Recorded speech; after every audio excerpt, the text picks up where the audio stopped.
네, 안녕하세요. 새해가 밝은 게 엊그제 같은데 벌써 1월이 지나고 2월이 찾아왔습니다. 오늘은 1월에 진행되었던 첫 번째 체크리스트 교육에 이어 가맹점 사업자와 가맹 희망자분들을 위한 두 번째 체크리스트 교육을 진행할 예정입니다. 저는 한국공정거래조정원 가맹종합지원팀에 근무하는 한승미 주임이고, 이번 교육 또한 저번과 마찬가지로 저와 송영석 주임님께서 함께 진행해 주실 예정입니다. 안녕하세요. 안녕하세요.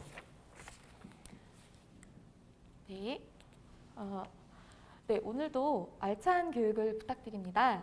이번 시간에는 지난번 교육 주제였던 가맹사업의 정의와 특성, 그리고 가맹계약 상담 체결 단계에서 확인해 보아야 할 체크리스트에 이어 가맹점 운영 단계와 가맹계약 종료 단계에서 확인해야 할 체크리스트를 알아보도록 하겠습니다. 그리고 2021년 11월 19일 시행되어 22년도에 새롭게 적용되는 가맹사업법의 주요 내용이 무엇인지 살펴보도록 하겠습니다. 이 이후에는 현재 한국공정거래조정원과 한국공정거래조정원 가맹종합지원팀에서 가맹점 사업자 및 가맹희망자분들을 지원하기 위해 시행하고 있는 제도에는 어떠한 것들이 있는지 말씀드리겠습니다. 교육을 시작하기에 앞서 지난번 진행하였던 첫 번째 체크리스트 교육을 수강하실 수 있는 방법을 안내드리고자 합니다. 저희 한국공정거래조정원에서는 가맹본부 및 가맹점 사업자분들께서 필요한 교육 콘텐츠를 자유롭게 수강하실 수 있도록 지식배움터 사이트를 통해 교육 영상을 업로드하고 있습니다. 지난번 진행하였던 체크리스트 교육 1탄을 포함하여 저희 한국공정거래조정원에서 제공하는 교육 영상을 수강하시기 위해서는 지식배움터 사이트에 가입 및 로그인하신 후 제휴기간 강의를 클릭하시고 가맹점 사업자 메뉴를 클릭하시면 됩니다.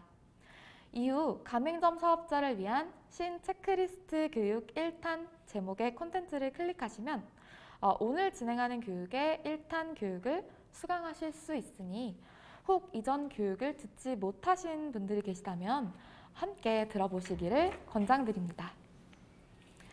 그리고 이번에는 수강자분들을 위한 기프티콘, 스타벅스 기프티콘 이벤트가 준비되어 있습니다. 기프티콘 추첨에 참여하시기 위해서는 먼저 본 라이브 교육을 끝까지 시청하시고 강의가 종료된 후 지식배움터 사이트에 영상이 업로드되면 해당 사이트에서 강의를 수료하신 다음 안내된 내용대로 수료증을 제출하시면 추첨을 통해 10분에게 스타벅스 아메리카노 톨 사이즈 쿠폰을 발송드릴 예정입니다. 자세한 일정과 방법은 지식배움터 로그인 후 알림 공간, 공지사항 메뉴에서 확인 부탁드리며 많은 참여를 부탁드립니다. 이제 본격적으로 교육을 진행해 볼 텐데요. 먼저 가맹점 운영 단계에서 확인해 보아야 할 체크리스트는 송영석 주임께서 설명해 주실 예정이니 많은 시청 부탁드립니다. 네, 안녕하세요. 저번 교육 시간에 이어서 나머지 체크리스트 내용을 살펴보겠습니다. 먼저 가맹계약 운영 단계에서 확인해 보아야 할 8번째 체크리스트는 가맹사업법에서 가맹본부의 불공정 거래 행위를 금지하고 있다는 것을 알고 계십니다라는 내용입니다. 일반적으로 불공정 거래라고 하면은 해서는 안 된다는 걸 모두가 잘 알고 계실 텐데요. 가맹사업법상 제재하고 있는 불공정 거래 행위는 구체적으로 상품 용역의 공급 또는 영업 지원 등을 부당하게 중단 또는 거절하는 행위, 그리고 부당하게 경제적 이익을 제공하도록 강요하는 행위와 같이 구체적으로 이러한 행위를 규정하고 있습니다. 이러한 불공정 거래 행위는 다음 화면에서 자세히 살펴보겠습니다. 먼저 가맹사업법 제12조에서는 가맹본부의 불공정 거래 행위에 대해서 구체적으로 명시하고 있습니다. 먼저 살펴볼 내용으로는 가맹사업법 제12조 제1항에서 규정하고 있습니다. 크게 4가지로 살펴볼 텐데요. 먼저 제1호에서 살펴보면 제1호 내용을 살펴볼 텐데요. 제1호에서 금지된 불공정 거래 행위는 상품의 원부 재료 등의 공급이나 영업 지원을 부당하게 중단 또는 거절하는 행위입니다. 예를 들면 스테이크를 운영하고 있는 가맹점 사업자가 있는데 가맹본부가 이 스테이크를 만드는 데 필요한 고기를 공급할 때 이 고기를 가맹점 사업자에게 본래 제공하기로 되어 있던 것보다 마진이 남지 않는다는 이유로 갑작스럽게 공급을 중단하게 된다면 이러한 행위가 바로 거래 거절에 해당하여 불공정 거래로 처벌을 받을 수 있습니다. 제2호에서는 상품 가격을 강제하거나 특정 상대와의 거래를 강제하는 행위를 명시하고 있습니다. 예를 들어 초밥 프랜차이즈를 운영하고 있는 가맹점 사업자가 있는데 가맹본부가 특정 브랜드의 일회용품만을 취급하도록 강요한다면 이것 또한 구속조건부 거래로 불공정 거래에 해당됩니다. 제3호를 살펴볼 텐데요. 제3호는 거래상 지위 남용에 대한 내용입니다. 가맹본부는 거래상 지위를 이용하여 가맹점 사업자에게 부당하게 불이익을 줘서는 안 되는데요. 예를 들어 옷가게를 운영하는 가맹점 사업자가 있는데 가맹본부가 어느 날 갑자기 특정인과 같이 이 가맹점을 운영하도록 강제한다면 이는 거래상 지위 남용에 해당되어 가맹사업법상 제재를 받을 수 있습니다. 또한 제5호에 따르면 가맹점 사업자에게 부당하게 과중한 손해배상을 의무를 부과하는 부당한 손해배상 의무 부담도 불공정거래 행위에 해당될 수 있는데요. 예를 들어 가맹본부가 커피 프랜차이즈를 운영하고 있는 가맹점 사업자에게 커피를 만드는 데 필요한 원두를 제공할 때 예를 들어 상한 원두를 가맹점 사업자에게 제공했습니다. 그런데 고객이 이 원두로 만든 커피를 먹고 배탈이 나서 그에 대한 병원비나 손해배상을 그 가맹점 사업자에게 가맹본부가 일방적으로 부과하는 행위가 부당한 손해배상 의무 부과에 해당될 수 있습니다. 이러한 주요 불공정 거래 행위에 대해서 가맹사업법에서는 가맹점 사업자가 피해를 입기 쉬운 부분을 보완하기 위하여 다음과 같이 추가적으로 불공정 거래 행위를 규정하고 있습니다. 먼저 가맹사업법 제12조 2에서는 가맹본부가 가맹점 사업자에게 부당하게 점포 환경 개선을 강요해서는 안 된다는 내용을 규정하고 있습니다. 이 내용을 살펴보면 만약 그 가맹본부가 가맹점 사업자와 점포 환경 개선을 진행하게 될 때 가맹본부는 이 조항과 관련해서 가맹점 사업자가 점포 환경에 소요되는 그 비용의 일부를 지불해야 됩니다. 그 비용 또한 법에서는 특정하게 규정하고 있는데요. 만약 점포 환경 개선과 관련해서 점포의 확장이나 이전이 수반될 때는 40%를 부담해야 되고 확장이나 이전이 수반되지 않을 경우 20%를 부담해야 됩니다. 다만 가맹점 사업자가 자발적으로 점포 환경 개선을 실시하거나 가맹점 사업자의 귀책 사유로 해당 가맹점의 위생이나 안전 등과 같은 불가피하게 점포 환경 개선을 진행하게 될 경우에는 그러한 앞서 말씀드린 분담 의무가 적용되지는 않습니다. 다음 조항으로는 가맹사업법 제12조의 3인데요. 가맹본부의 부당한 영업시간 구속이라는 내용입니다. 이 조항을 살펴보면 가맹점 사업자가 점포 상권의 특성 등으로 인해서 심야 시간 매출이 저조해서 아무래도 매출이 너무 적어서 이 심야 시간 영업을 중단하는 행위를 가맹점 사업자에게 요청할 수 있는데요. 가맹본부가 만약 이를 허용하지 않는다면 이는 불공정 거래 행위에 해당될 수 있습니다. 이때 심야 시간 또한 가맹사업법에서 정의하고 있는데 심야 시간 영업은 새벽 0시부터 새벽 6시 또는 새벽 1시부터 새벽 6시를 의미합니다. 이 외에도 가맹점 사업자가 질병의 발병이나 치료 등의 이유로 불가피하게 가맹본부의 영업시간 단축을 요구했는데 가맹본부가 이를 허용하지 않은 경우에도 불공정거래 행위에 해당될 수 있습니다. 다음으로 살펴볼 가맹사업법 제12조의 사 내용인데요. 이는 부당한 영업지역 침해 금지와 관련된 내용입니다.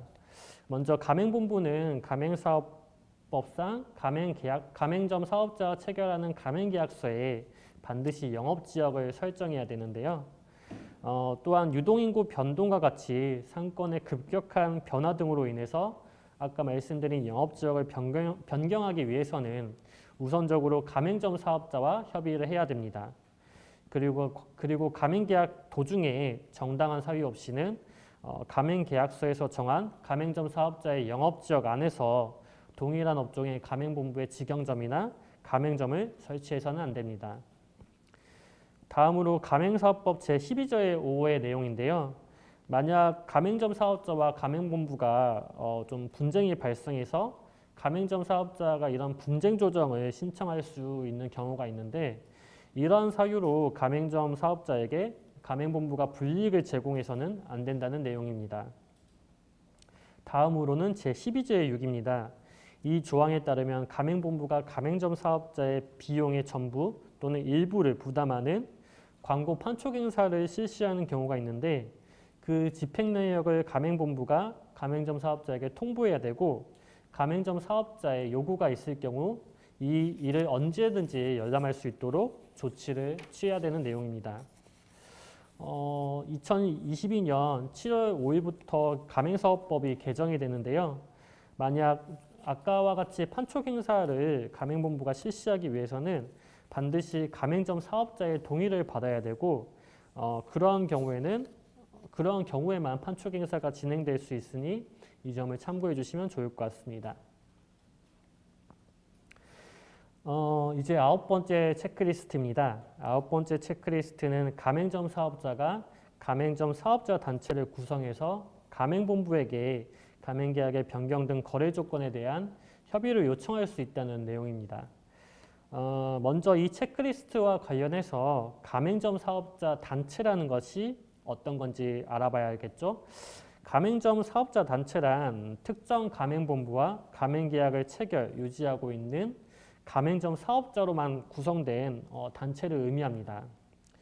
가맹사업법 제12조 2조항에 따르면 각 가맹점 사업자 분들께서는 가맹점 사업자 단체에 가입하고 이를 통해 가맹본부와 가맹계약 변경 등과 관련해서 거래 조건에 대하여 협의할 수 있습니다. 만약 이러한 가맹점 사업자 단체가 여러 개가 있다면 가맹본부는 그 중에서도 가장 다수의 가맹점 사업자로 구성된 단체와 우선적으로 협의를 해야 되는데요.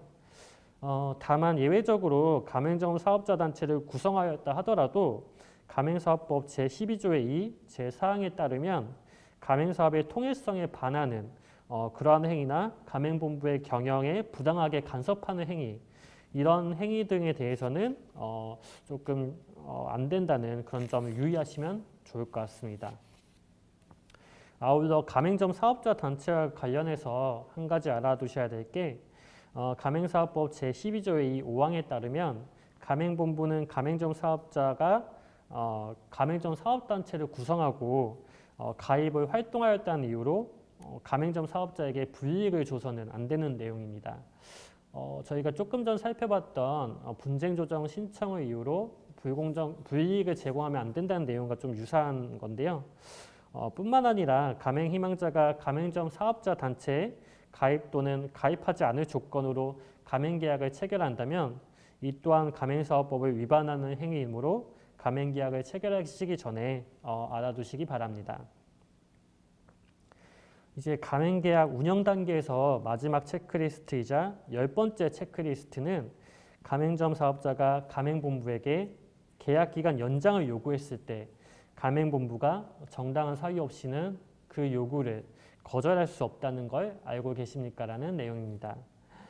이러한 가맹점 사업자의 권리를 갱신 요구권이라고 하는데요. 이는 가맹점 사업자가 가맹본부에게 최초 계약일로부터 최대 10년간 계약기간 연장을 요구할 수 있는 권리를 의미합니다. 계약갱신 요구권에 대해서 보다 상세하게 살펴보겠는데요. 이러한 권리는 가맹사업법 제13조 제1항에서 규정하고 있습니다. 이에 따르면 가맹점 사업자가 계약기간 만료 전 180일부터 90일 사이에 가맹본부에게 가맹계약 갱신을 요구하면 가맹본부는 최초 계약일로부터 10년 이내에 정당한 사유 없이는 이 가맹계약 갱신을 거절할 수가 없습니다. 예를 들면 제가 2022년 12월 31일까지 계약이 만료되었을 때 가맹점 사업자는 2022년 기준으로 7월 5일부터 10월 3일까지 계약 갱신 요구권을 행사할 수 있습니다. 이때 별다른 사유가 없으면 가맹본부는 이를 거절할 수가 없는데요. 다만 가맹점 사업자가 가맹금 지급 의무를 지키지 않았거나 일반적으로 다른 가맹점 사업자에게 통상적으로 적용되는 계약 조건 등을 가맹점 사업자가 수락하지 않았을 경우 또는 가맹점 사업자가 가맹본부의 중요한 영업 방침을 지키지 않은 경우에는 가맹본부가 일정한 절차에 따라서 이러한 가맹계약 갱신 요구를 거절할 수가 있습니다. 이런 절차를 살펴볼 텐데요. 이는 가맹사업법 제13조 제3항을 통해서 확인할 수 있습니다. 가맹본부는 가맹점 사업자의 가맹계약 갱신 요구를 거절하기 위해서는 갱신 요구를 받은 날부터 15일 이내에 이를 서면으로 통지해야 됩니다. 예를 들어 1월 1일에 가맹점 사업자가 가맹본부에게 가맹계약 갱신 요구권을 갱신 요구를 했는데 가맹본부가 정당한 사유로 이를 거절하기 위해서는 1월 16일까지 서면으로 거절을 통지해야 됩니다. 만약 이러한 절차를 거치지 않고 통지를 하지 않은 경우에는 가맹사업법 제13조 제4항에 따라서 이전과 동일한 조건으로 재계약이 체결되므로 유의하시기 바랍니다. 다음으로 이러한 가맹점 사업자의 계약갱신 요구권 보장 기간을 그림으로 확인해 보겠습니다. 가맹사업법 제13조 제2항에 따르면 계약갱신 요구권은 조금 전과 같이 최초 계약일로부터 가맹본부와 전체 계약 기간이 10년을 초과하지 않은 범위 내에서 보장됩니다. 그림을 보시면 가맹점 사업자는 가맹계약 기간 만료 전 180일부터 90일 사이에 가맹본부에게 가맹계약 갱신을 요구할 수 있고 가맹본부는 정당한 사유 없이 이를 거절할 수 없습니다. 다만 가맹계약을 지속할 수 없는 정당한 사유가 있다면 가맹본부는 가맹계약 갱신을 요구받은 날로부터 15일 이내에 거절 사유를 기재하여 이를 서면으로 통지해야 됩니다. 그리고 이러한 계약 갱신 요구권은 다시 말씀드리지만 전체 계약 기간의 10년 이내에 보장이 됩니다. 이렇게 가맹계약 운영 단계에서 마지막 체크리스트도 모두 살펴봤는데요. 다음 순서는 이제 가맹계약 운영 이후 가맹계약 종료 단계에서 체크리스트와 이번에 개정된 가맹사업법에 대해 한승미 주임님이 이어서 설명드리겠습니다. 네, 지금부터는 제가 나머지 부분에 대한 교육을 진행하도록 하겠습니다. 지금까지 총 10개의 체크리스트를 살펴보았는데요. 이제 드디어 가맹계약 종료 단계에서의 체크리스트이자 전체 교육과정에서의 마지막 체크리스트를 살펴보도록 하겠습니다. 11번째 체크리스트에서 내용은 가맹계약 해지 시 가맹본부가 가맹점 사업자에게 부당하게 과중한 위약금을 부과하여서는 안 된다는 것입니다. 가맹사업법 제14조에 따르면 가맹본부는 가맹점 사업자의 계약 위반을 사유로 가맹계약을 해지하기 위해 다음과 같은 절차를 준수해야만 합니다. 먼저 가맹점 사업자에게 2개월 이상의 유예기간을 부여하고 가맹점 사업자가 계약을 위반한 사실을 구체적으로 밝히면서 이를 시정하지 않으면 그 계약을 해지한다는 사실을 서면으로 2회 이상 통지해야 합니다. 즉, 가맹본부가 22년 12월 31일에 계약 해지를 원하는 경우 늦어도 10월 30일에는 이를 통지하고 2개월간의 유예기간을 두어야 한다는 것입니다.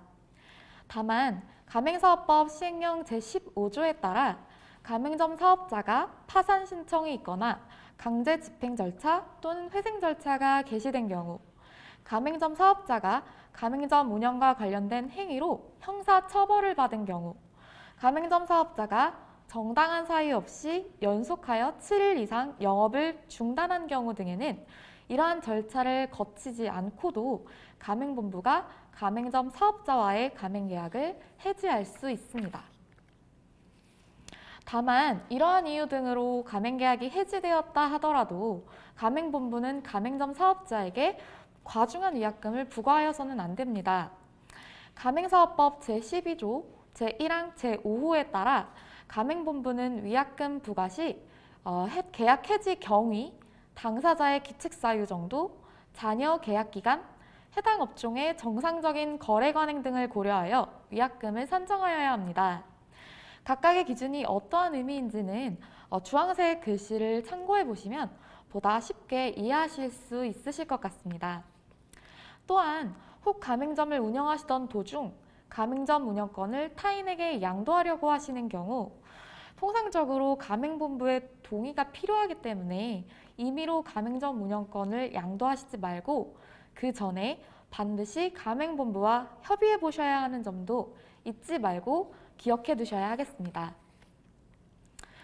이제 저희가 준비한 체크리스트 교육을 마무리하며 21년 11월 19일에 시행되어 22년도에 적용되는 새로운 가맹사업법 중 주요 내용을 살펴보도록 하겠습니다. 크게 총 3개의 개정 가맹사업법 내용을 말씀드릴 텐데요. 가장 먼저 살펴볼 제6조의 3, 제1항, 제3호는 공정거래위원회 및 관할 시도지사의 정보공개서 등록 거부 범위 확대입니다. 법 개정 이후 각 가맹본부는 그 정보공개서를 등록한 신청일 현재 정보공개서에 기재된 가맹사업과 영업표지가 동일하고 같은 품질이나 영업 방식에 따라 상품이나 용역을 판매하는 직영점이 없거나 그 운영기간이 1년 미만인 경우에는 정보공개서 등록이 제한될 수 있습니다. 즉, 정보공개서를 등록하여 가맹사업을 시작하기 위해서는 1개 이상의 직영점을 1년 이상 운영한 가맹본부여야 하겠죠? 그렇기 때문에 이 내용은 1+1으로 기억해 두시면 좋으실 것 같습니다. 두 번째로 이와 연결되는 내용인데요. 가맹사업법 제2조 제10호 암호는 가맹본부의 직영점 현황을 정보공개서에 포함시켜야 한다는 내용입니다. 여기서 직영점은 가맹본부의 책임과 계산하에 직접 운영하는 점포를 말하며 현황에는 직영점의 운영기간 및 매출에 관한 사항이 포함됩니다. 아까 각 가맹본부는 가맹사업을 시작하기 위해 1개 이상의 직영점을 1년 이상 운영해야 한다고 하였는데요. 그렇기 때문에 정보공개서에도 각 가맹본부의 직영점 현황이 포함될 수 있도록 개정되었습니다. 따라서 가맹점 사업자 및 가맹희망자 분들께서는 가맹본부로부터 제공받은 정보공개서에 가맹본부의 직영점 운영기간 및 매출 등에 대한 정보가 포함되어 있는지 확인해 보셔야 하겠습니다. 마지막으로 살펴볼 개정사항은 제3조 제2항입니다. 이 조항은 개정 이후 소규모 가맹본부에 대한 적용 배제 예외 범위를 확대한다는 내용인데요. 일반적으로 소규모 가맹본부는 대기업이나 규모가 큰 가맹본부에 비해 가맹사업법의 적용을 받지 않는 부분이 많았습니다. 그러나 이번 가맹사업법 개정을 통해 소규모 가맹본부가 지켜야 하는 가맹사업법의 범위를 확대하여 가맹점 사업자분들이 받을 수 있는 피해를 좀 더 줄이실 수 있게 되었습니다. 소규모 가맹본부 또한 엄격하게 지켜야 하는 가맹사업법 조항은 하단의 적용 배제 예외 범위 내용을 확인 부탁드립니다. 그렇기 때문에 따라서 가맹점 사업자분들께서는 가맹본부의 규모와 관계없이 어떠한 가맹본부더라도 정보공개서가 등록 및 제공되었는지, 가맹금 예치제도나 가맹점 사업자 피해보상보험을 활용하는지, 가맹본부가 허위가장 정보를 제공하지는 않는지, 특정한 경우에 가맹금을 반환해 주는지를 확인해 보셔야 합니다. 이제 개정 조항에 대한 설명도 마무리하며 마지막 챕터인 한국공정거래조정원과 저희 가맹종합지원센터에서 지원하는 제도에 대해 말씀드리겠습니다. 저희 한국공정거래조정원에서는 가맹점 사업자와 가맹본부와의 분쟁 해결을 도와드리기 위하여 조정제도를 시행하고 있습니다. 이는 소송 등을 진행하시기 전에 가맹본부와 다시 이야기를 해본 후 타협점을 찾아봄으로써 금전적, 시간적, 감정적 소모를 최소화하여 문제를 해결하실 수 있도록 도움을 드리는 제도입니다. 만약 혹시라도 가맹본부와의 분쟁이 발생하여 조정 신청을 원하시는 경우 1588-1490으로 연락 주시면 조정제도에 대한 상세한 안내를 받으실 수 있습니다. 또한 한국공정거래조정원에서는 가맹점 사업자분들을 보다 면밀하게 지원하기 위해 2021년부터 본격적으로 가맹종합지원센터를 운영하고 있습니다.